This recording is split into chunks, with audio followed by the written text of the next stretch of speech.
ద్వేషంలో ఏం చేస్తామంటే, ద్వేషించే వాళ్ళ నాశనాన్ని సర్వదా కోరుకుంటూ ఎలా అయినా నాశనం చేసేద్దాం. నేను నేను తప్పులు చేసినా సరే పర్వాలేదు. నాకు చెడొచ్చినా సరే పర్వాలేదు అనుకుంటాం.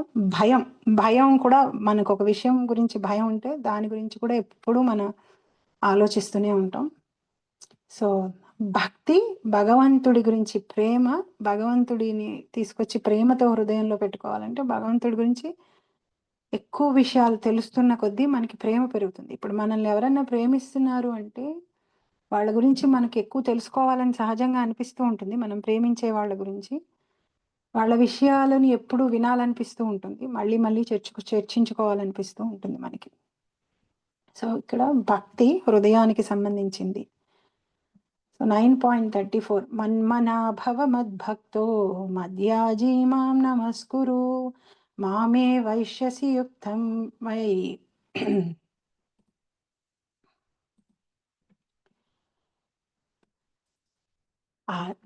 యుక్తం వై ఆత్మానం మత్పరాయణః. సో భగవంతుడు మన్మనాభవ మద్భక్తో మధ్యాజీ మాం నమస్కురు మామే వైష్యసి.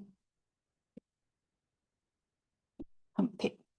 ఈ వర్స్ 18th చాప్టర్లో కూడా మళ్ళీ వస్తుంది. మన్మనాభవ భక్తో మధ్యాజీ మాం నమస్కురు మామే వైశ్య. సో సేమ్ ఒక లాస్ట్ 2 లైన్స్ డిఫర్ అవుతాయి, బట్ సేమ్ వర్స్ మనకి 18th చాప్టర్ కంక్లూజన్లో కూడా వస్తుంది. అంటే మళ్ళీ రిపీట్ అయింది ఈ ఈ వర్స్ అంటే ఈ వర్స్ యొక్క ముఖ్యం సారాంశం, భగవద్గీత యొక్క సారాంశం ఈ 9.34 అండ్ 18th చాప్టర్లో మన్మనాభవ మద్భక్తో మధ్యాజీ మాం నమస్కురు మామే వైష్యసి యుక్తం. అక్కడ కొంచెం లాస్ట్లో 2 లైన్స్ 18th చాప్టర్లో మారుతాయి. అంటే సమ్మరీ కాబట్టి భగవంతుడు ఏం చేస్తాడంటే మళ్ళీ దీన్ని రిపీట్ చేస్తాడు 18th చాప్టర్లో. 18.65లో దీన్ని మళ్ళీ రిపీట్ చేస్తాడు. 19.34 అండ్ 18. అక్కడ మామే వైశ్యసి సత్యంతే ప్రతిజానే ప్రియోసిమి అని భగవంతుడు అక్కడ చెప్తాడు. సో ఫస్ట్ 2 లైన్స్ మాత్రం సేమ్. మన్మనాభవ మద్భక్తో మధ్యాజీ మాం నమస్కురు. సో మన్మనాభవ మద్భక్తో మధ్యాజీ మాం నమస్కురు మామే వైష్యసి యుక్తం తే మాత్మానం మత్పరాయణ. నీ మనసును సదా నా చింతన యందే నిమగ్నం చేయుము, నా భక్తుడివి కమ్ము, నాకు నమస్కరింపుము, నన్ను పూజింపుము. ఈ విధముగా నా యందు సంపూర్ణ మగ్నుడవై నీవు నన్ను తప్పక చేరుదువు. ట్రాన్స్లేషన్ చదువుతారా మాతాజీ ఎవరైనా? కలుషితమైన ఈ భౌతిక జగత్తు బంధముల నుండి విముక్తిని పొందుటకు కృష్ణ చైతన్యమే ఏకైక మార్గమని ఈ శ్లోకమునందు స్పష్టముగా చెప్పబడినది. భక్తియుక్త సేవను దేవాదిదేవుడైన శ్రీకృష్ణ భగవానునికే అర్పింపవలెనని స్పష్టముగా ఇక్కడ తెలుపబడిన విషయమునకు కొన్ని మార్లు అప్రమాణికులైన గీతా వ్యాఖ్యాతలు అర్థమును మార్చి చెప్పుదురు. దురదృష్టవశాత్తు అట్టి వ్యాఖ్యాతలు అసంభవములైన విషయముల వైపునకే పాఠకుని మనస్సును మరలింతురు. శ్రీకృష్ణునికి మరియు అతని మనస్సునకు భేదము లేదని అట్టి వ్యాఖ్యాతలకు తెలియదు. శ్రీకృష్ణుడు పరతత్వమే కాని సామాన్య మానవుడు కాడు. శ్రీకృష్ణునకు అతని దేహమునకును అతని మనస్సునకు మధ్య ఎట్టి భేదములు ఉండవు. అవి అన్నీయును అభేదములు మరియు సంపూర్ణములైనటివి. శ్రీల భక్తి సిద్ధాంత సరస్వతి గోస్వామి వారు శ్రీ చైతన్య చరితామృతము ఆదిలీల నందలి శ్లోకమునకు వారు రచించిన అనుభాష్యము అనువాక్యమున దేహి దేహి విభేదోయం నేశ్వరే విద్యతే క్వచిత్ అను కూర్మపురాణమునందలి శ్లోకమును ఉదహరించిరి. దేవాదిదేవుడైన శ్రీకృష్ణునికి అతని దేహమునకు ఎట్టి భేదమును లేదని దీని అర్థము. కానీ కృష్ణ సంబంధమైన విజ్ఞానమును ఎరుగనందున అట్టి వ్యాఖ్యాతలు శ్రీకృష్ణుని దేవాది దేవత్వమును మారుగా పరిచి దేవాదిదేవుడు అతని దేహము లేదా మనస్సు కంటే భిన్నమని వక్రముగా వ్యాఖ్యానింతురు. ఇది నిజానికి కృష్ణతత్వమునకు సంబంధించిన అజ్ఞానమైనను అట్టివారు సామాన్యులను మోసపుచ్చి లాభమును గడించుచుందురు. కొందరు అసుర ప్రవృత్తి గలవారు కూడా శ్రీకృష్ణుని ధ్యానించురు. కానీ వారు శ్రీకృష్ణుని మేనమామ అయిన కంసుని వలె ద్వేషముతో శ్రీకృష్ణుని గూర్చి నిరంతరము స్మరించుచుందురు. కంసుడు నిరంతరము శ్రీకృష్ణుని తన శత్రువుగా స్మరించెను. శ్రీకృష్ణుడు ఎప్పుడు వచ్చి తనను సంహరించునోనను భయమును అతడు ఎల్లప్పుడూ కలిగి ఉండెను. వాస్తవమునకు ఆ విధమైన స్మరణము మనకు ఏ రకముగానూ తోడ్పడజాలదు. శ్రీకృష్ణుని ప్రతి ఒక్కరూ భక్తితో కూడిన ప్రేమతో స్మరింపవలను. అదియే నిజమైన భక్తి. మానవుడు కృష్ణ సంబంధ విజ్ఞానమును నిరంతరము అభ్యసింపవలను. కానీ అనుకూలమైన అభ్యాసమనగా నేమి?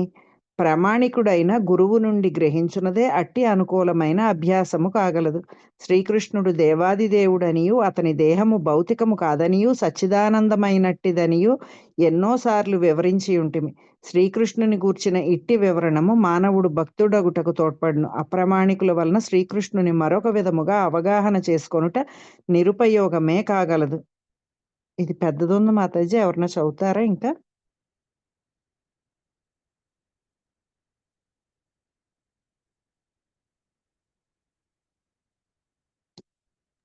వాణి మాతాజీ కంటిన్యూ చేసేయమంటారా నన్నే? మీరు చదువుతారా ఎవరన్నా? ఎవరికి రెడీగా లేదేమో మాతాజీ, షేర్ చేస్తే అది చదువుతారేమో. పేజ్ ఒకసారి ఏ శ్లోక దగ్గర ఉన్నామండి? అదే 9.34 అందులో 339 పేజ్, థర్డ్ పారాగ్రాఫ్ లో ఉన్నారు మాతాజీ. యాక్చువల్లీ 339 కనుక మానవుడు అక్కడి నుంచి కనుక మానవుడు శాశ్వతము ఆద్యము అయిన శ్రీకృష్ణుని రూపమునందే తన మనస్సును కేంద్రీకరింపవలెను.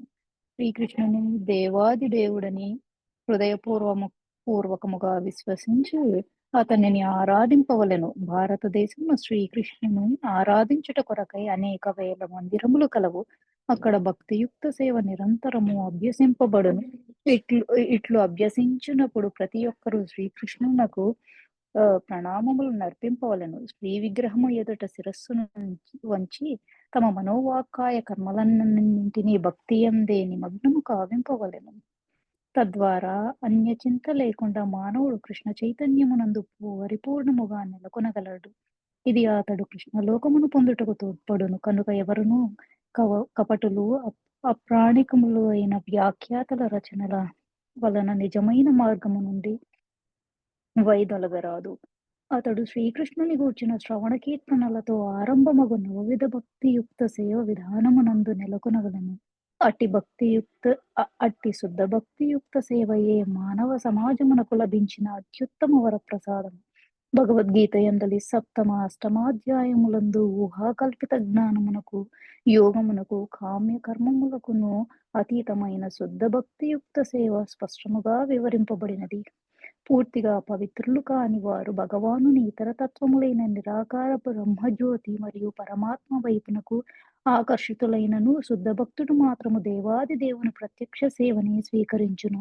ఇతర దేవతలను పూజించుటలో నెలకొనినట్టి గొప్ప మందమతి అనియు అతడు శ్రీకృష్ణ భగవానుని దివ్యానుగ్రహమును ఎన్నటికి పొందజాలడనియు స్పష్టముగా తెలుపు. శ్రీకృష్ణుని గూర్చిన పద్యం ఒకటి కలదు. ఆరంభమున కొన్ని మార్లు భక్తుడు ఉత్తమ స్థితి నుండి పతనము చెందవచ్చును. అయినను ఇతర తత్వవేత్తల కంటెను, యోగుల కంటెను అతడు అధికుడుగానే భావింపవలెను.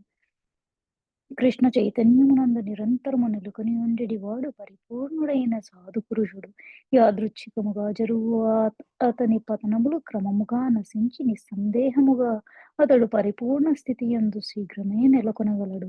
దేవాది దేవుడే స్వయముగా తన శుద్ధ భక్తుల సంరక్షణ భారమును యుండెడివాడు స్వీకరించును. కనుక అట్టివారు పతనము చెందుటకు అవకాశమే లేదు. కనుక బుద్ధిమంతుడు ప్రత్యక్షముగా కృష్ణ చైతన్య విధానమును అవలంబించి ఈ భౌతిక జగత్తునందు సుఖముగా జీవించవలెను. అట్టి భక్తుడు అంత్యమున శ్రీకృష్ణ భగవానుని పరమానుగ్రహమును పొందును. భగవద్గీత యందలి పరమగుహ్య జ్ఞానము అను 9వ అధ్యాయమునకు భక్తి వేదాంత భాష్యము సమాప్తం.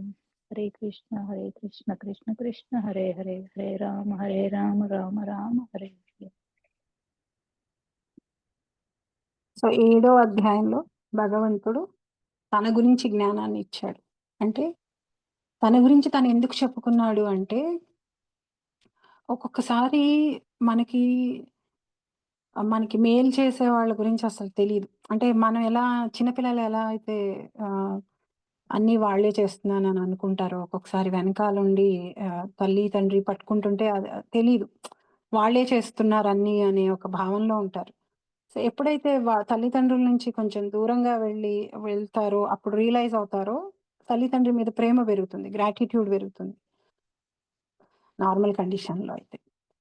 జనరల్‌గా ఒక ఆడపిల్ల మదర్ అయిన తర్వాత మదర్ మీద తెలియకుండానే ఒక రకమైన రెస్పెక్టు, ఒక అర్థం చేసుకోవడం తల్లిని.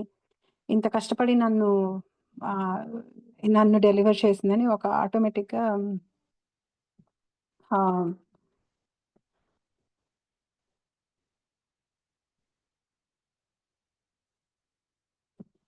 తెలియకుండానే ఒక ప్రేమ పెరుగుతుందనమాట. సో, భగవంతుడు ఆయనకి కావాల్సింది మనం ఆయన్ని ప్రేమించడం. ఆయన్ని చూసి భయపడ్డము, ఆయనంటే గౌరవంతో ఉండడము, గౌరవం, ప్రేమ ఉన్న చోట ఆటోమేటిక్‌గా గౌరవం వస్తుంది. కానీ ఆయన్ని చూసి భయపడటము, లేకపోతే ఆయన ఏదో ఒక డిక్టేటర్ లాగా, ఒక శాసనుడిలాగా ఉండాలనటమో కాదు. అందుకని తన గురించిన పూర్తి జ్ఞానాన్ని 7th చాప్టర్‌లో ఇచ్చాడు. 8th చాప్టర్‌లో కూడా తన్ని పొందటం ఎలా అనే విషయాన్ని చెప్పాడు. 9th చాప్టర్‌లో ఇప్పుడు తన గురించి జ్ఞానం ఇచ్చాడు. తనని ఎప్పుడెప్పుడు, ఏ సమయాల్లో ఎలా పొందొచ్చో చెప్పాడు. అంటే చనిపోయే ముందు గనుక నువ్వు నా నామం చెప్పుకుంటే నా దగ్గరకొస్తావు అని. లేపోతే దక్షిణాయనంలో చనిపోయిన వాళ్ళు ఎక్కడికి వెళ్తారు? ఉత్తరాయణంలో చనిపోయిన వాళ్ళు ఎక్కడికి వెళ్తారు? భక్తి అనే విషయాన్ని చెప్తూ చివరికి ఏమంటాడంటే, ఇవన్నీ డీటెయిల్స్ తోటి నువ్వు వర్రీ అవ్వాల్సిన అవసరం లేదు. భక్తుడైన వాడు ఎప్పుడు నా గురించి ఆలోచిస్తూ ఉంటాడు కాబట్టి డెఫినిట్‌గా నన్ను పొందుతాడు అని అని చెప్తాడు. తర్వాత నైన్త్ చాప్టర్‌లో ఏం చేస్తాడంటే, ఈ చివరి కాలంలో తన నామం చెప్పుకుంటే తనని పొందొచ్చని 8th చాప్టర్‌లో చెప్పి, 9th చాప్టర్‌లో ఆ చివరి సమయంలో కూడా ఆయన నామం చెప్పుకుంటూ ఎలా ఉండగలం? దానికి భక్తి యోగం మనకి ఎలా సహకరిస్తుంది? భక్తి యోగం ఎంత గొప్ప అయింది? భక్తి యోగంతోటి మనం భగవంతుడిని ఎలా పొందగలం అని ఆ భక్తి యోగం యొక్క గ్లోరీస్‌ని 9th చాప్టర్‌లో చెప్పాడు. 10th చాప్టర్‌లో భగవంతుడి యొక్క విభూతుల్ని చెప్తాడు. ఆయన 7th చాప్టర్‌లో ఆయన ఐశ్వర్యం గురించి చెప్తే, 10th చాప్టర్‌లో ఆయనకున్న విభూతి గురించి చెప్తాడు. ఐశ్వర్యం అంటే గ్రేట్‌నెస్, భగవంతుడి యొక్క గ్రేట్‌నెస్. ఇప్పుడు 9th చాప్టర్‌లో ఆయన యొక్క స్వీట్‌నెస్ గురించి చెప్తాడు. మాధుర్యం గురించి చెప్తాడు. సో, సహజంగా గ్రేట్‌గా ఉన్నవాళ్ళు, గొప్పవాళ్ళు స్వీట్‌గా ఉంటారని చెప్పలేము. అంటే చాలా గొప్ప గొప్ప పనులు చేసేవాళ్ళు మనల్ని ప్రేమగా పలకరిస్తారని, మనతో పాటు కూర్చుంటారని, మన గురించి వివరాలు అడుగుతారని, ఒక్కొక్కసారి 2 క్వాలిటీస్ ఒకళ్ళలో కలిసుండవు.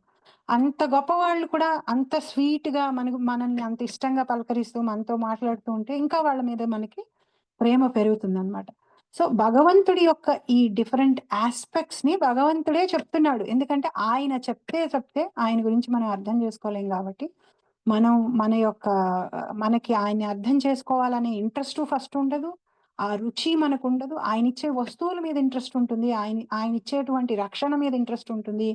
ఆయన మనకి చేసే విషయాల మీద మనకి ఇంట్రెస్ట్ ఉంటుంది గానీ, ఆయన గురించి మనకి ఇంట్రెస్ట్ ఉండదు కానీ శుద్ధ భక్తులైన వాళ్ళు ఆయన్ని తెలుసుకోవాలనే ఒక కోరికను పెట్టుకుంటారు కాబట్టి, వాళ్ళ యొక్క ఆ కోరికని తీర్చడం కోసం భగవంతుడు ఆహ్, ఆహ్, ఈ ఈ 7-12 చాప్టర్ లోపల చెప్తాడు.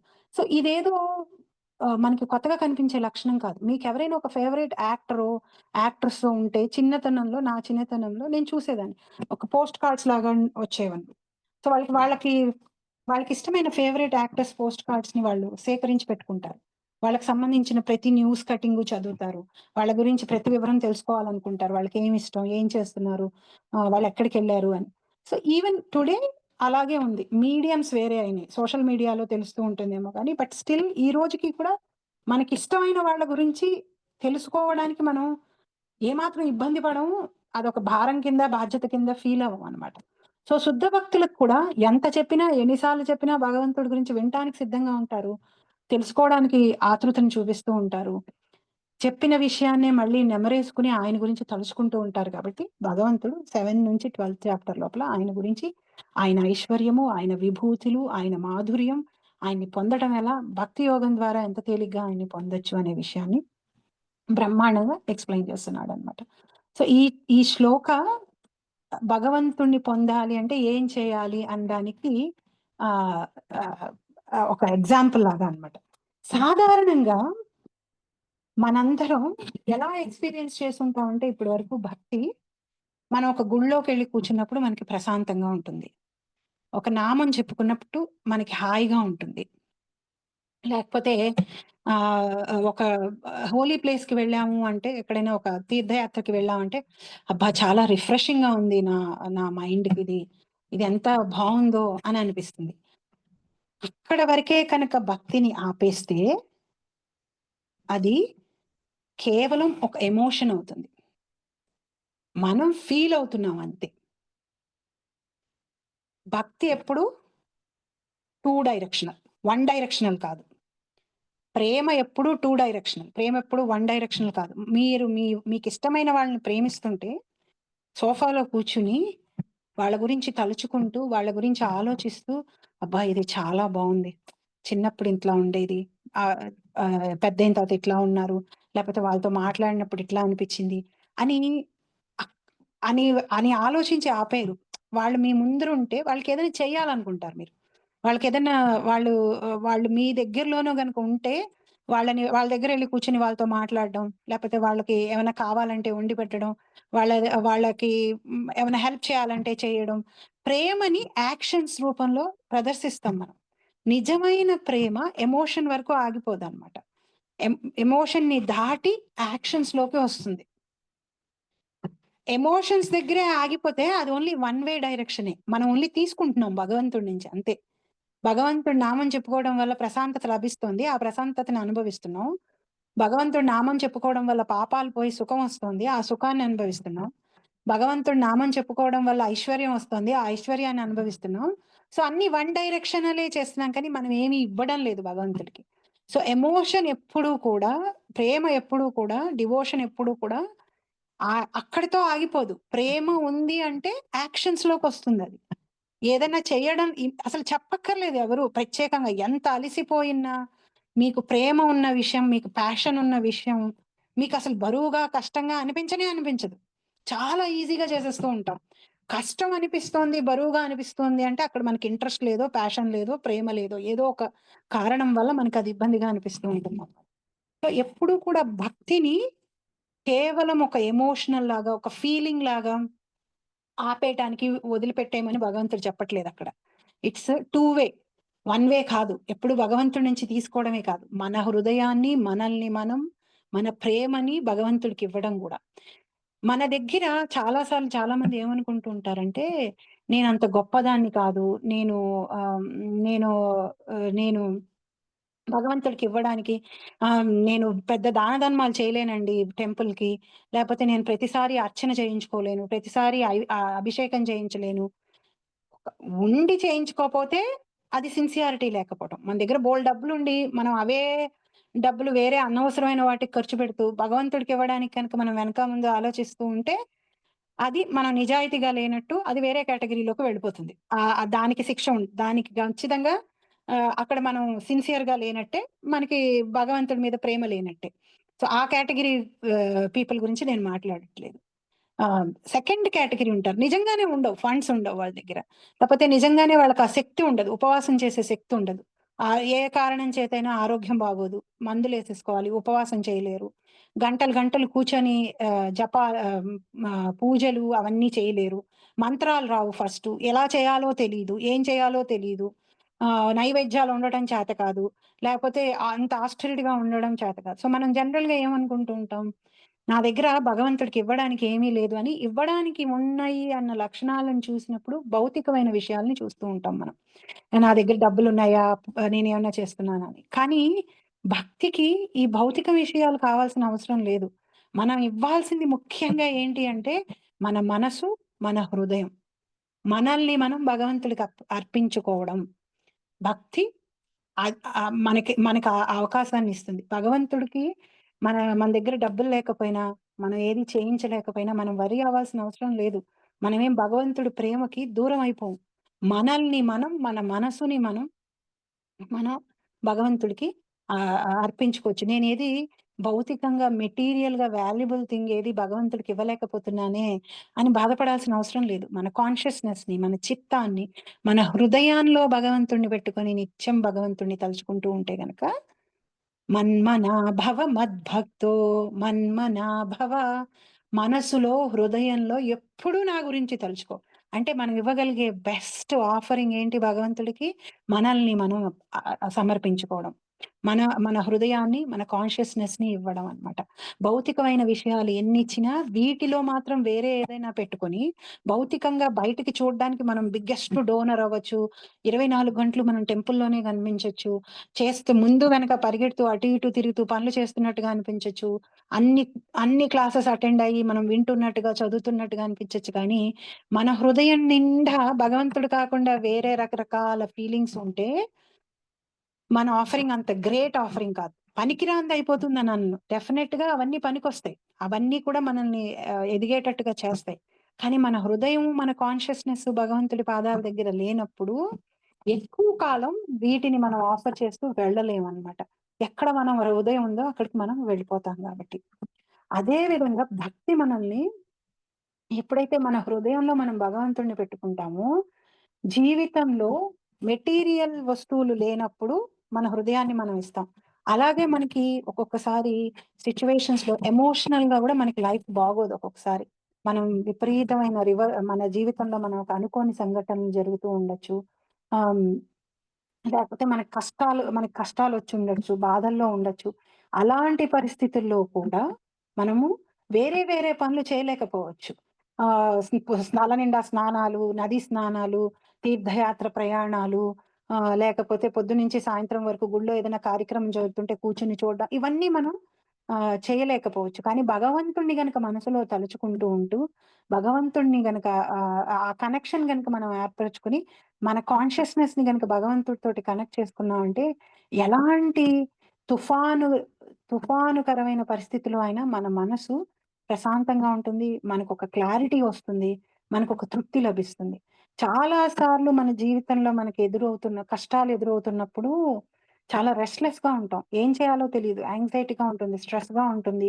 ఎవరి దగ్గరికి వెళ్ళాలి? ఏం అడగాలి? ఈ సమస్యని ఎలా సాల్వ్ చేయాలి? దీనికి నాకు పరిష్కారమే దొరకట్లేదే. ఇది ఈ ఈ బాధ నన్ను హృదయాన్ని పట్టి పీడించి పిండేస్తుంది అని మనకనిపిస్తుంది. భక్తి ఎంత గొప్పది అంటే మనల్ని ఎమోషనల్‌గా పవర్‌ఫుల్ చేస్తుందనమాట. ఎప్పుడైతే అలాంటి యాడ్వర్స్ సిట్యుయేషన్స్‌లో మనం భగవంతుడి వైపుకి తిరిగాము అంటే, భగవంతుడి పాదాలను గనక మనం పట్టుకొని, నామాన్ని చెప్పుకుంటూ, ఆయనతో మాట్లాడుతూ మనం ఉన్నాము అంటే, మనకొక క్లారిటీ. ఆ తుఫాన్‌లో మనకొక లైట్ కనిపిస్తుంది. మనకొక దారి కనిపిస్తుంది. భగవంతుడు మనకి ఒక రక్షణని కనిపిస్తాడు. సో, భక్తి మనల్ని ఎమోషనల్‌గా పవర్‌ఫుల్‌గా చేస్తుంది. భక్తి మార్గంలో ఉన్న బ్యూటిఫుల్ థింగ్ ఏంటి అంటే, మన దగ్గర ప్రత్యేకంగా ఏమి ఉండాల్సిన అవసరం లేదు. పళ్ళు, పూలు ఏమి ఉండాల్సిన అవసరం లేదు. మనం ఉంటే చాలు. మన హృదయాన్ని, మన మనసుని భగవంతుడికి అర్పించుకొని, మన ఆలోచనలలో భగవంతుడిని పెట్టుకుంటే చాలు. మనం భక్తిలో గొప్ప స్టేజ్‌కి వెళ్ళగలుగుతాం. సో, భక్తి నైన్త్ చాప్టర్‌లో ఇందాక నేను చెప్పిన ఈ పాయింట్స్‌నన్నీ కనెక్ట్ చేసుకుంటే, భక్తి, ప్రేమ ఎప్పుడు యాక్షన్స్‌లోకి వెళ్తుంది. ఎలా? మన్మనాభవ మద్భక్తో మనసులో ఆంతరంగికంగా అన్ని చోట్ల నువ్వు నన్నెప్పుడు స్మరించు. ఎప్పుడు నా గురించే ఆలోచిస్తూ ఉండు. మద్భక్తో నా భక్తుడివి కా. మధ్యాజీ మాం నమస్కురు. నాకు తలకాయ వంచి నమస్కారం చెయి. నాకు పూజ చెయి. నాకు నమస్కారం చెయి. మామే వైశ్యసి యుక్తం తే. ఎప్పుడు నా నా ఆలోచనలతోటి నాతోటి ఫుల్‌గా అబ్జార్బ్ అయి ఉన్నావంటే ఆత్మానం మత్పరాయణః. నువ్వు తప్పకుండా నన్ను పొందుతావు. లాస్ట్ లైన్ గనక చదవకుండా ఫస్ట్ 3 లైన్స్ చదివితే మనకి భగవంతుడంటే గూడా ఈర్ష్య ఉంటుంది. ఏంటి ఈయన నామమే చెప్పుకోవాలా? ఈయనకే నమస్కారం చేయాలా? ఈయన పాదాలనే పట్టుకోవాలా మనం? ఈయన గురించే ఆలోచించాలా? అని మనకొక ఈర్ష్య వస్తుందనమాట. ఇప్పుడు సపోజ్ నేనొక చిన్న ఎగ్జాంపుల్ చెప్తా. మీరంటే నాకు చాలా ఇష్టం అనుకోండి. నేనేం చెప్తాను, మీకెప్పుడు ఏది కావాలన్నా నాకు కాల్ చేయండి. మర్చిపోవద్దు. నా నంబర్ గుర్తుపెట్టుకోండి. నేను రెడీగా ఉంటాను మీకేమన్నా చేయడానికి. మీరస్సలు మర్చిపోవద్దు నా గురించి. నేనొకళ్ళున్నానన్న విషయాన్ని మర్చిపోవద్దని మనం రిపీటెడ్‌గా చెప్తూ ఉంటాం వాళ్ళకి. ఎందుకని? వాళ్ళకి మనం హెల్ప్ చేద్దామని. వాళ్ళకి మనం ఉపయోగపడదామని. మనం చేయగలిగే స్థితిలో ఉంటే గనక. మన దగ్గర ఆ కెపాసిటీ ఉంటే గూడా. ఇక్కడ భగవంతుడు కూడా మనకి సహాయం చేయటం కోసం ఎందుకంటే మన ఇంటికి మనల్ని తీసుకెళ్ళటం కోసం మనకొక మార్గం చెప్తూ, ఇదే మార్గం దానికి. నువ్విలా చేశావంటే నీ ఇంటికి నువ్వు తిరిగొచ్చేస్తావు. నువ్వు ఇలా చావు పుట్టుకల గురించి భయపడుతూ, రోగం గురించి భయపడుతూ, ప్రతిరోజు సంఘర్షణతోటి జన్మ తర్వాత జన్మ బతకాల్సిన అవసరం లేదు. నువ్వు నన్ను పొందాలని అనుకునే కోరిక కనుక నీకు తీవ్రంగా ఉంటే, నీకు పొందడానికి నేను మార్గం చెప్తున్నాను. కష్టమైన మార్గం కానే కాదు. కలియుగంకి ఉండాల్సిన చెడు లక్షణాలు ఎన్ని ఉన్నా ఒక గొప్ప మహత్తరమైన లక్షణం ఏంటంటే, భగవంతుడిని పొందేటువంటి మార్గం ఏదైతే ఉందో అది కలియుగంలో చాలా ఈజీ చేసేసాడు భగవంతుడు.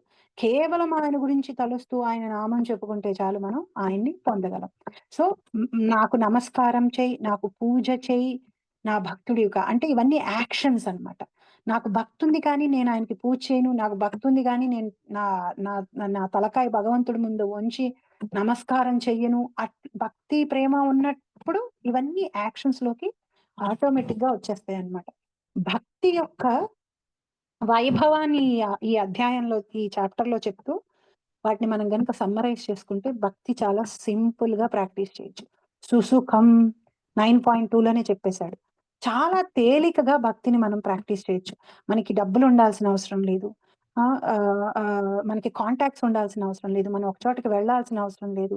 మన ఇంట్లో ఉండేటువంటి పత్రం, పుష్పం, ఫలం, తోయం ఏదో ఒకటి ప్రేమతోటి భగవంతుడికి నైవేద్యం పెట్టగలిగి, మన హృదయాన్ని గనక భగవంతుడికి అర్పించుకొని, భగవంతుడి గురించి తలుచుకుంటూ సేవ చేస్తే చాలు.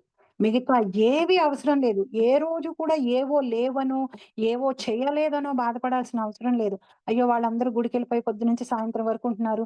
నాకేమో ఇంట్లో ఒంట్లో బాగోని పిల్లాడో ఉన్నాడు. నేను వాళ్ళనే చూసుకుంటూ కూర్చోవాలి. నేనేదో మిస్ అయిపోతున్నాను అని కాదు. నిజానికి భగవంతుడితోటే కనెక్షన్ పెట్టుకోవడానికి మనం గుడి ఎళ్తుంటే ఆయనతో ఎక్కడి నుంచైనా మనం పెట్టుకోవచ్చు. అలా అని గుడికి వెళ్ళకూడదని కానీ. వెళ్ళలేని సిట్యుయేషన్‌లో ఎక్సెప్షన్స్ ఉన్నప్పుడు వెళ్ళలేదే అని బాధపడుతూ వేరే వాళ్ళు వెళ్ళిన వాళ్ళని తలుచుకొని ఈర్ష్య పడుతూ మన సిట్యుయేషన్‌ని తలుచుకుంటూ శాపనార్థాలు పెట్టుకుంటూ మన టైం వేస్ట్ చేసుకోవాల్సిన అవసరం లేదు. మన మనసులో భగవంతుడిని పెట్టుకొని ఆయన్ని సేవ చేసుకుంటూ ఉంటే ఎక్కడ ఉన్నా, ఏ స్థితిలో ఉన్నా అంత తేలిగ్గా ప్రాక్టీస్ చేయగలిగేది భక్తి. ఇంకోటేంటి అంటే భక్తి శాశ్వతమైనది. పుణ్యం శాశ్వతమైనది కాదు. పుణ్యం చేయడానికి చాలా కష్టపడి చాలా మంది పుణ్యాలు చేస్తూ ఉంటారు. నోములు, వ్రతాలు, దానాలు రకరకాలవి చేస్తూ ఉంటాం మనం. పుణ్యం తెచ్చుకుంటూ ఉంటాం అన్నమాట. ఆ పుణ్యం పాజిటివ్ కర్మ. అంటే మనకి మంచి రిజల్ట్స్‌ని ఇచ్చేటువంటిది. కానీ ఆ మంచికి పరిమితి ఏంటి అంటే కేవలం ఈ భౌతికమైన ప్రపంచంలోనే మనకిస్తుంది. అది మనకి భగవంతుడిని ఇవ్వదు. సో పుణ్యానికున్న లిమిటేషన్ అది. అదే భక్తి ఎలాంటిది? భక్తి శాశ్వతమైనది. భక్తి మనకిచ్చేటువంటిది భగవంతుడు. భగవంతుడినిచ్చేది భక్తి. ఒక్కసారి భగవంతుడిని మనవాడైపోయాడు అంటే, ఇంకా మనం అసలు ఆలోచించాల్సిన అవసరమే లేదు. ఎందుకని? ఆయనే 9.22లో ఏం చెప్పాడు? 9.21లో క్షీణే పుణ్యే మర్త్యలోకం. పుణ్యం చేసుకున్న వాళ్ళు కిందకొచ్చేస్తారని చెప్పాడు. 9.22లో ఏం చెప్పాడు? అనన్యా చింతయంతో మాం ఏచనోపదీపాసతః ఎవరికి యోగక్షేమం వహామ్యహం. నీకేదైతే స్ట్రెంగ్త్స్ ఉన్నాయో వాటిని నేను కాపాడతాను. నీకు లేనివి నేనిస్తాను. ఎప్పుడైతే భగవంతుడు మన దగ్గర ఉన్నాడో ఆయన చూసేసుకుంటాడు. మనకేం కావాలి, ఏం అక్కర్లేదు, ఏమి ఇవ్వాలి, ఏమి ఇవ్వలేదు, ఇవ్వకూడదు. ఇంకా ఆయన చూసేటప్పుడు ఆయన విజన్ ఇంకా బ్రాడ్ విజన్. మన విజన్ ఎంత నారో విజన్ అంటే నెక్స్ట్ క్షణం ఏమవుతుందో మనకు తెలీదు. రీసెంట్ ఇన్సిడెంట్స్ మనం చదివాం. మన దేశాన్ని లేకపోతే మన ప్రపంచాన్ని అల్లకల్లోలం చేసిన ఇన్సిడెంట్స్ 26 మంది చనిపోయారు కాశ్మీర్‌లో. వాళ్ళందరూ అక్కడ వెకేషన్ కోసం వెళ్ళిన వాళ్ళు. ఆ ముందు క్షణం వరకు హ్యాపీగా ఉన్నారు. ఆ తర్వాత క్షణం ప్రపంచం తలకిందులైపోయి జీవితానికి కావాల్సినటువంటంత భయం జీవితంలో ఎదురు చూడని సిట్యుయేషన్స్ ఫేస్ చేసాం. సో మన విజన్, మన దృష్టికోణం ఎంత లిమిటెడ్ అంటే మనం అసలు ఎక్కడి నుంచి చూసుకొని, ఏం చూసుకొని అహంకారం పెంచుకుంటామో అస్సలు తెలీదు మనకి. మరుక్షణం ఏమవుతుందో మనకి తెలీదు. ఎలా గడుస్తుందో మనకి తెలీదు. కానీ మనం ఏం చేస్తూ ఉంటాం? ప్లాన్ వేస్తూ ఉంటాం. ఇంకా గవర్నమెంట్ అయినా 5 ఇయర్ ప్లానే వేస్తుంది. మనం 50 ఇయర్ ప్లాన్ వేసేస్తాం. 50 ఇయర్ ప్లాన్ వేసేసి ఆ 50 ఇయర్ ప్లాన్ వర్కింగ్‌లో ఏమాత్రం అటు ఇటు తేడాలొచ్చినా కింద మీద పడిపోయి, టెన్షన్ పడిపోయి ఆహ్, లైఫ్‌ని నరకం చేసేసుకుంటూ ఈ మూమెంట్‌లో కూడా బతకకుండా భవిష్యత్తు భవిష్యత్తు గురించి ఆలోచిస్తూ, గతం గురించి బాధపడుతూ కాలం గడిపేస్తూ ఉంటాం అన్నమాట. సో మన విజన్ చాలా నారో. భగవంతుడి విజన్ చాలా బ్రాడ్. కేవలం ఈ జన్మే కాదు. మన పాత జన్మలు తెలుసు. మన భవిష్యత్ జన్మలు తెలుసు. మనకి ప్రారబ్ధంలో రాబోతున్న పాప కర్మలు తెలుసు, పుణ్యకర్మలు తెలుసు ఆయనకి, అన్నీ తెలుసు ఆయనకి. ఆయనకి అన్నీ తెలిసిన ఆయన, నేను నీకు ఉన్నవి ప్రొటెక్ట్ చేస్తా, నీకు లేనివి ఇస్తాను, భక్తి శాశ్వతమైనది. ఈ జన్మలో కనుక ఒక 10 ఏళ్ల పాటు నువ్వు భక్తి మార్గాన్ని పాటించి ఏ కారణం చేతైనా గనుక నువ్వు ఆ మార్గం నుంచి తప్పిపోయి వెళ్ళినా, వచ్చే జన్మలో ఈ 10 ఏళ్ళు ప్రాక్టీస్ చేసిన తర్వాత నీకు ఎంత వరకైతే నువ్వు పవిత్రత పొందావో, ఎంతైతే నా మీద నీకు ప్రేమ ఉందో, అదే ప్రేమ నీకు మళ్ళీ వచ్చే జన్మకి అక్కడి నుంచే నీకు నా నా నా నా నాతోటి నీ జర్నీ మొదలవుతుంది. ఎన్ని జన్మలు నువ్వు ఈ విశ్వం కూలిపోయి, ఈ విశ్వం లయమైపోయి రెండో విశ్వం వచ్చినప్పటికీ కూడా, ఆ విశ్వంలో కూడా నీ లైఫ్ ఎక్కడ మొదలవుతుంది అంటే, నువ్వు భక్తి గనుక 20% దగ్గర ఆపుంటే 21% దగ్గర నుంచి నీ భక్తి మొదలవుతుంది. అంత అంత పర్మనెంట్ గ్యారంటీ భక్తికి భగవంతుడు ఇస్తున్నాడు. సో భక్తి సింపుల్ గా చేయొచ్చు. భక్తి శాశ్వతమైనది. పుణ్యం శాశ్వతమైనది కాదు. ఒకసారి సుఖాన్ని అనుభవించేసిన తర్వాత పుణ్యం పోతుంది. ఇంకొక ఇంపార్టెంట్ థింగ్ భక్తిలో ఉన్న గొప్పతనం ఏంటంటే, భక్తి మనల్ని మార్చేస్తుంది. మనల్ని పాపాలు చేయకుండా చేస్తుంది. మనం ఇంతకు ముందు చేసిన పాపాలని కడిగేయటమే కాకుండా, మన మనసులో ఉన్నటి పాపపు ఆలోచనల్ని కూడా మార్చేస్తుంది. దానికి నిదర్శనం ఈ శ్లోక 9.30 అండ్ 9.31. భగవంతుడే చెప్పాడు అక్కడ ఏమని, అపి అపి చేత దురాచారో, ఎంత దుర్మార్గుడువైనా కా నువ్వు ఒక్కసారి నువ్వు భగవంతుడి నామం చెప్పుకుంటూ భక్తి మార్గంలోకి రావడం అంటూ నువ్వు మొదలు పెట్టావంటే, ఇవాళే మేము కృష్ణ టీచింగ్స్ ఆఫ్ క్వీన్ కుంతిలో చదువుతున్నాం. ప్రభుపాద చెప్తున్నారు దాంట్లో, నువ్వు నువ్వు కనుక తాగుబోతువైనా సరే, ఏదైతే తాగుతున్నావో ఆ తాగేటప్పుడు భగవంతుడిని గుర్తు చేసుకో. ఎందుకంటే ఆ తాగుతున్న దాంట్లో టేస్ట్ కూడా భగవంతుడే. అప్పుడు కనుక నువ్వు భగవంతుడిని గుర్తు చేసుకున్నావు అంటే, ఏదోలాగా కొన్ని జన్మలకి నువ్వు భగవంతుడికి సరైన మార్గంలోకి వచ్చేస్తావు. ఏనకేన ప్రకారేణ, ఎలాగో అలాగా భగవంతుడిని తలుచుకో. ఏదో ఒక విధంగా నువ్వు నువ్వు గొప్ప నువ్వు ఫేవరబుల్ గా తలుచుకోవడం ఇస్ ద బెస్టెస్ట్ థింగ్.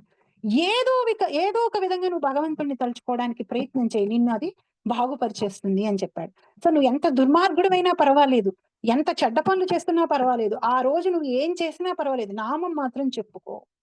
చాలా మంది ఏం చేస్తూ ఉంటాం, ఆ రోజు ఏదన్నా మనం అనుకున్నట్టుగా ప్రవర్తించలేకపోయినా, మనం అనుకున్నట్టుగా ఆ రోజు మనకి జరగకపోయినా, మనం ఏదన్నా చెడు వార్త విన్నా, మనకి ఏదైనా అప్సెట్ అయినా, మనల్ని ఎవరన్నా ఏదన్నా అన్నా, రోజంతా మన మైండ్ ఏం చేస్తూ ఉంటుందంటే, వాళ్ళు అన్ని వదిలేస్తారు ఒకసారి, అది అరిగిపోయిన రికార్డ్ లాగా రీప్లే చేస్తూనే ఉంటుంది మన మైండ్ లో.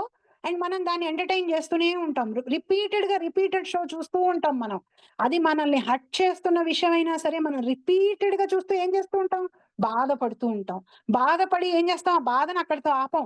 ఈధర్ వాళ్ళ నాశనాన్ని కోరుకుంటూ ఉంటాం, లేకపోతే వాళ్ళని ఎలా కిందకి పడేయాలా అని ఆలోచిస్తుంటాం. ఈ డైరెక్షన్ లో వెళ్ళినంత కాలం మనం ఏం బాగుపడం. ఆ రీప్లేని ఆపేసి, ఆ అరిగిపోయిన రికార్డుని ఆపేసి, అది గుర్తొస్తున్నప్పుడల్లా భగవంతుడి నామాన్ని గనక మనం చెప్పుకోవడం మొదలు పెట్టాము అంటే గనక, ఆ ఏదైతే బాధ మనకి కలిగిందో అది మనకి తగ్గిపోతుంది. మనం జపిస్తున్నటువంటి ఈ నామం మనకి ఒక రక్షణ కవచం లాగా మనల్ని ఇమ్యూన్ చేసేస్తుంది. ముళ్ళదారి ఉంది, భక్తి ఏం చేస్తుందంటే గట్టి చెప్పులు ఇస్తుంది మనకి. ఆ ముళ్ళదారి మీద ఆ ముళ్ళులు మనకి తగలకుండా నడుచుకుంటూ వెళ్ళిపోయేటట్టుగా. దారిలో ఉన్న ముళ్ళన్నీ పోవు, ముళ్ళు అలాగే ఉంటాయి, కానీ ఆ ముళ్ళు మనల్ని ఏమీ చేయలేవు. ఎందుకని, మన దగ్గర మనం వేసుకున్నటువంటి చెప్పులు ఎంత థిక్‌గా ఉన్నాయంటే ముళ్ళు దానిలోంచి రావట్లేదు. మనం హ్యాపీగా నడుచుకుంటూ వెళ్ళిపోతున్నాం. భక్తులైన వాళ్ళు చేసేటువంటి పని అదే. భక్తి అనే నావని పట్టుకుని కష్టమైన సముద్రాన్ని దాటుకుని వెళ్ళిపోగలుగుతారు. మనం ఎంత దుర్మార్గం అని ఏ రీజన్ కి కూడా మన నామం చెప్పుకోవడం గాని, మనం భగవంతుడి గురించి వినడం గాని మనం ఆపకూడదు. ఈ 2 ఏ కారణం, సుఖం వచ్చిందనో, దుఃఖం వచ్చిందనో, కొన్నిసార్లు సుఖం వచ్చిందని ఆపేస్తాం. ఇవాళ ఏదో పార్టీ ఉంది, లేకపోతే ఇవాళ ఏదో సెలబ్రేషన్ ఉంది, ఇవాళ వేరే ఏదో ఉంది. ఫస్ట్ ఈ రోజు చెప్పుకుంటున్న నామమే కదా, రోజు చేస్తున్న ఇదే కదా, ఇవాళకి మానేద్దాంలే అనుకుంటాం. కానీ రోజు తింటున్న తిండి ఒక రోజు మానేస్తే మనం ఉండలేం. రోజు పడుకుంటున్న నిద్ర ఒక రోజు మానేస్తే మనం ఉండలేం. శరీరానికే మనం విపరీతమైన కాన్షియస్ గా ఒక రెగ్యులేటెడ్ షెడ్యూల్ పెట్టుకుని ఇంకా చేస్తూ ఉంటాం. ముఖ్యమైన రోజుల్లో ఏం చేస్తాం, స్పెషల్ డేస్ లో ఏం చేస్తాం మనం, ఇంకా గొప్పగా చక్కగా మంచి ఐటమ్స్ వండుకొని తింటూ ఉంటాం. కానీ భక్తి దగ్గరికి వచ్చేటప్పుడు ఏం చేస్తాం, దాన్ని వెనకాల పెట్టేస్తాం, పక్కన పెట్టేస్తాం. ఇవాళకి అక్కర్లేదులే భక్తి. ఆ రోజు ఏం చేస్తున్నాం, యాక్చువల్లీ నిజంగా ఆత్మని చంపేసి మనం కాని శరీరాన్ని గొప్పగా చూస్తున్నాం. ఏదో అంటారు చూసారా, ఇంట్లో వాళ్ళకి ఆ వీధిలో వాళ్ళకి విస్తరాకులు, ఇంట్లో వాళ్ళకి ఏదో అలా ఒక సామెత ఉంది. ఏదో నాకు ఇప్పుడు సరిగ్గా గుర్తు రావట్లేదు ఆ సామెత. అట్లా చేస్తూ ఉంటాం. మనమైనటువంటి మన ఆత్మని స్పెషల్ డేస్ లో ఏం చేయాలి? ఇంకా ఎక్కువ నామం చెప్పుకోవాలి. పుట్టినరోజా కూర్చుని రోజంతా నామం చెప్పుకోవాలి. పెళ్లి రోజా రోజంతా నామం చెప్పుకోవాలి. ఆ నామాన్ని చెప్పుకుని మనం మన జన్మని సార్థకం చేసుకోవాలి. మనం ఏం చేస్తాం? వెనకాల పెట్టేసుకుంటూ ఉంటాం. సో ఎంత దుర్మార్గుడు అయినా సరే భక్తి అంటూ నువ్వు చేయటం మొదలెట్టావంటే భక్తి నిన్ను మార్చేస్తుంది, నీలో ఉన్న చెడు లక్షణాన్ని తీసేస్తుంది అని చెప్పాడు. సో భక్తి సింపుల్, భక్తి శాశ్వతమైనది, భక్తి మనల్ని మారుస్తుంది.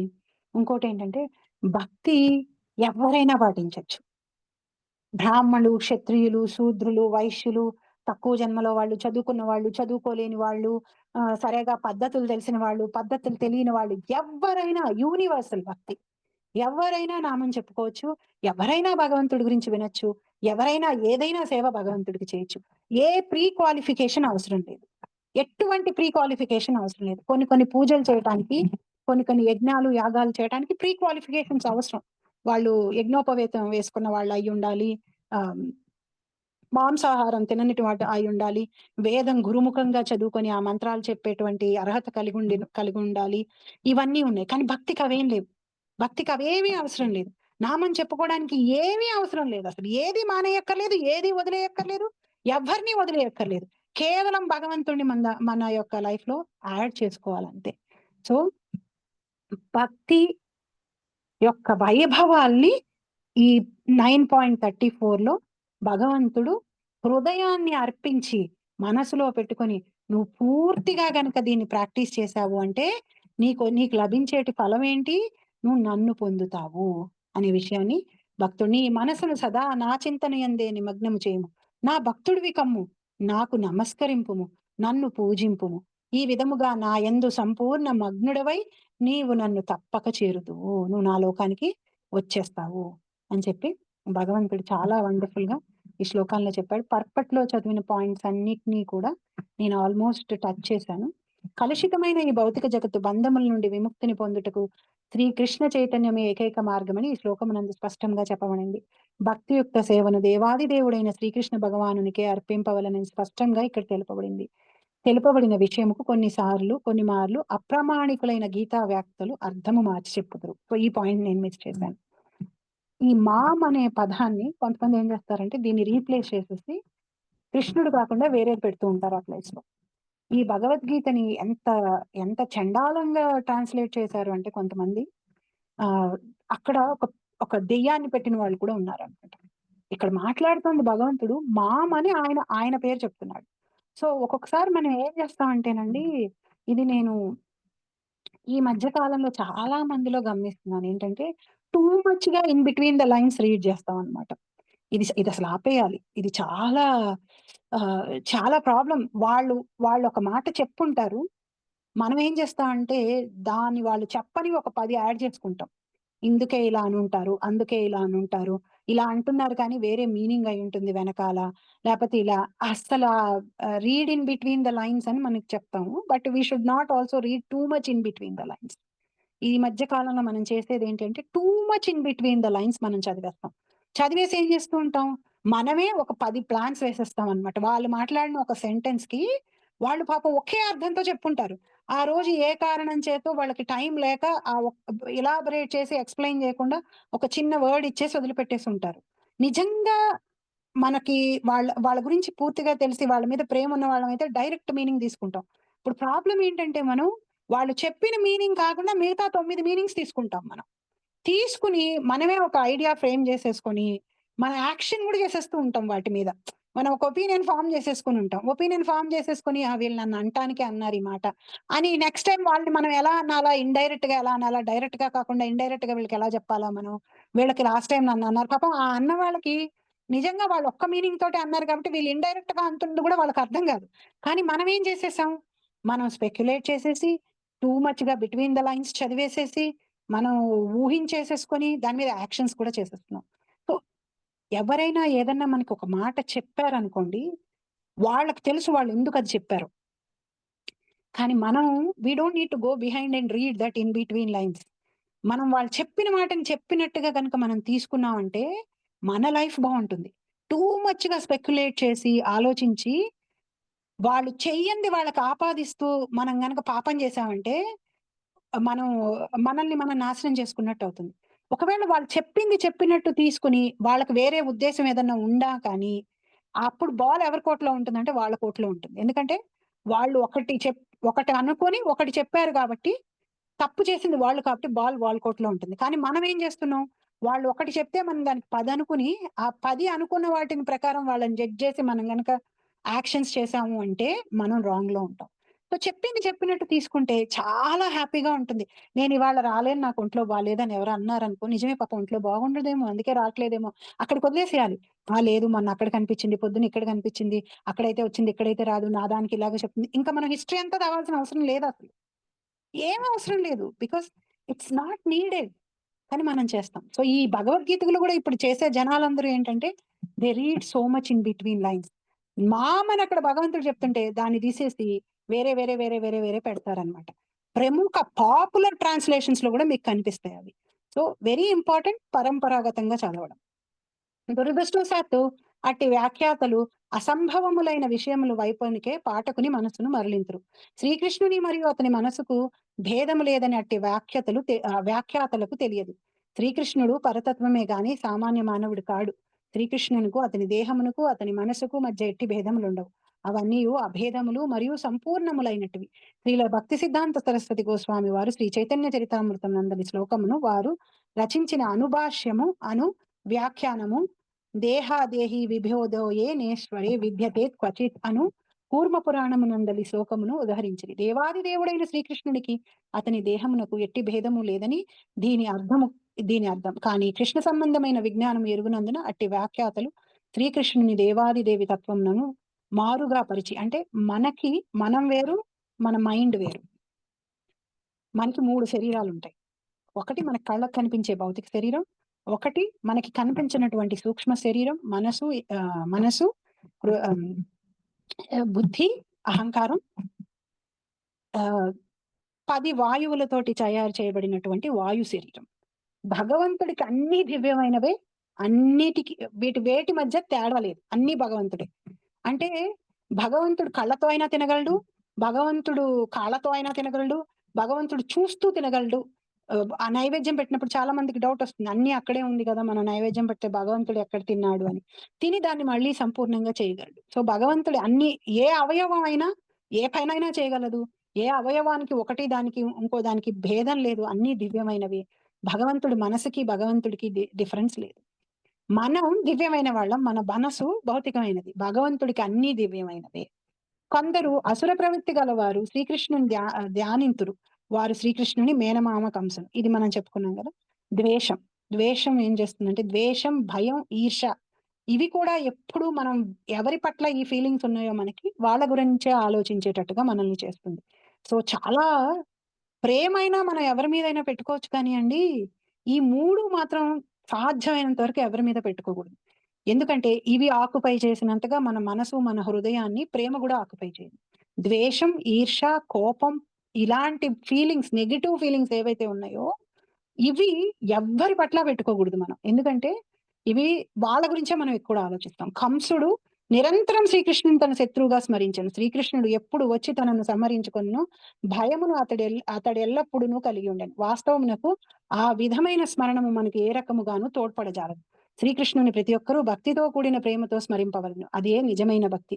మానవుడు కృష్ణ సంబంధ విజ్ఞానము నిరంతరము అభ్యసింపవలెను కానీ అనుకూలమైన అభ్యాసము కాగలదు. శ్రీకృష్ణుడు దేవాది దేవుడనియు అతని దేహము భౌతికము కాదనియు సచ్చిదానందమైనటువంటి వాడు. సో, కంసుడు భయంతో ఎప్పుడు భగవంతుడినే తలచాడు కాబట్టి, ఆ భయాన్ని గూడా భగవంతుడి పట్ల పెట్టుకున్నాడు కాబట్టి ఉద్ధరింపబడ్డాడు. ఈ భయం, ఈర్ష్య, ద్వేషము మనం మనుషుల పట్ల పెట్టుకొని పెంచుకున్నాము అంటే గనక, మన గొయ్యి మనమే తోకున్నట్టు మనం అర్థం జేసుకోవాలి. ఎందుకంటే వాళ్ళ గురించే ఎక్కువ ఆలోచిస్తాం కాబట్టి, ఎప్పుడైతే వాళ్ళ గురించి ఆలోచిస్తామో భగవంతుడు మన ఆలోచనలోంచి వెళ్ళిపోతాడు.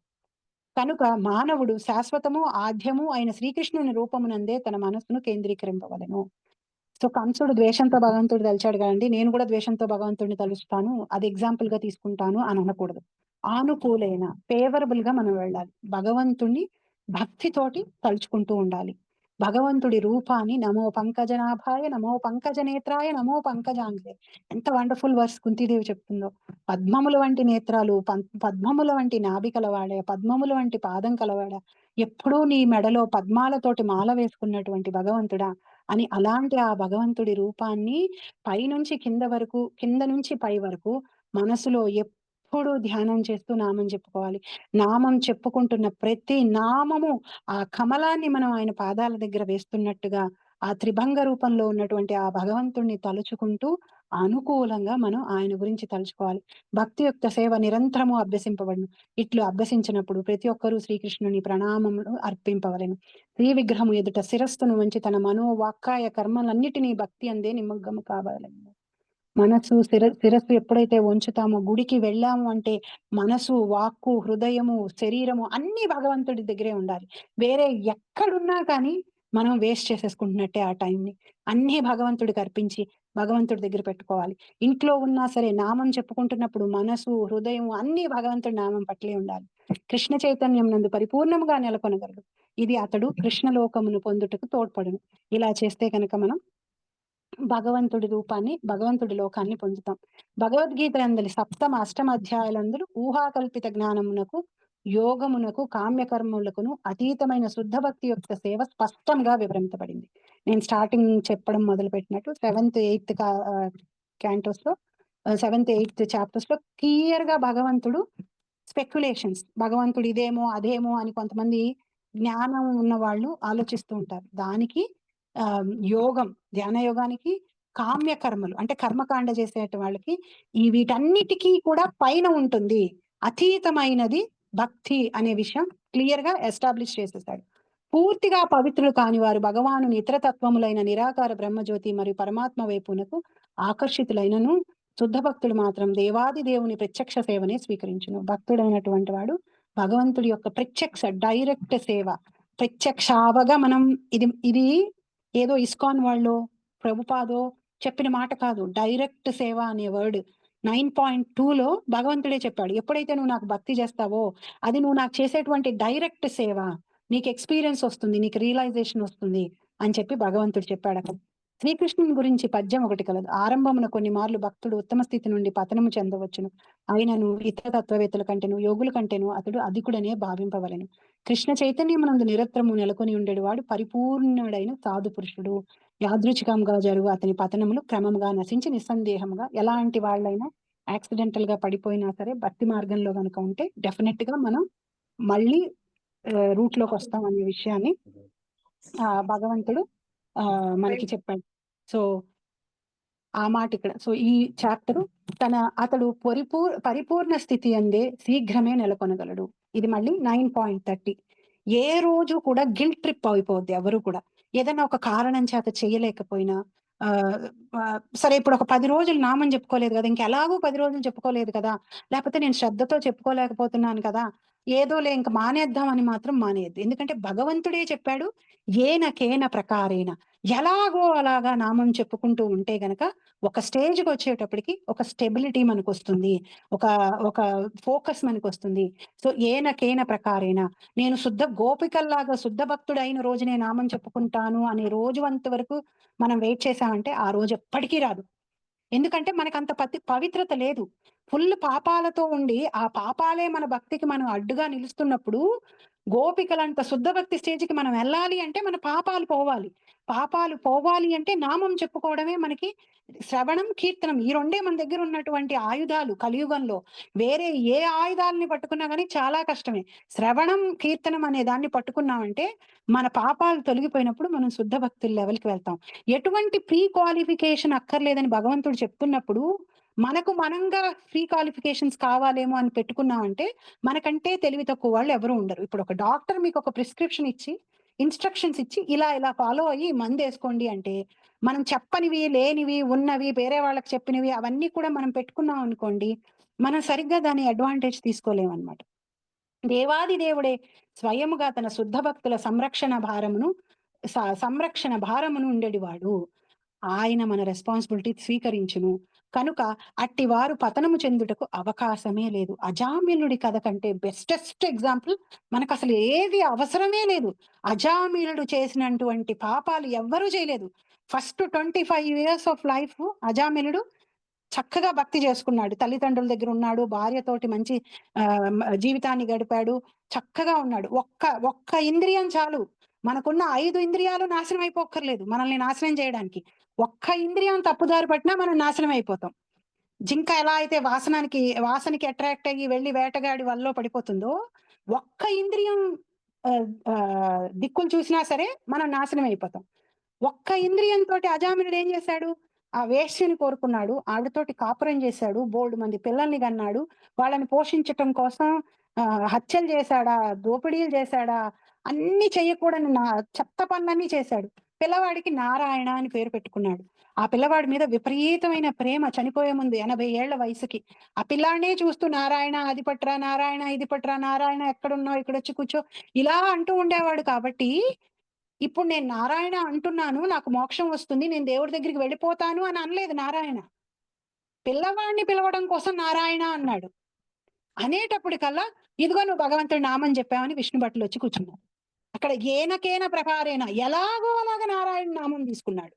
భక్తితో తీసుకోలేదు, ఎలాగో అలాగా నారాయణ నామం తీసుకున్నాడు.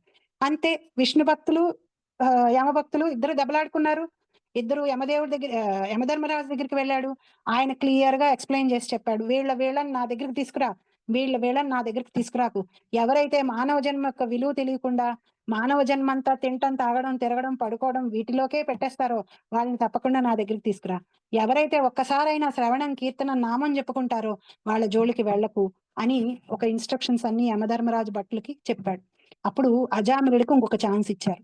ఇంకొక ఛాన్స్ ఇవ్వంగానే అజామిలుడు అన్నిటినీ వదిలేసి వెళ్ళి కూర్చొని జపం చేసుకుని మోక్షాన్ని పొందాడు.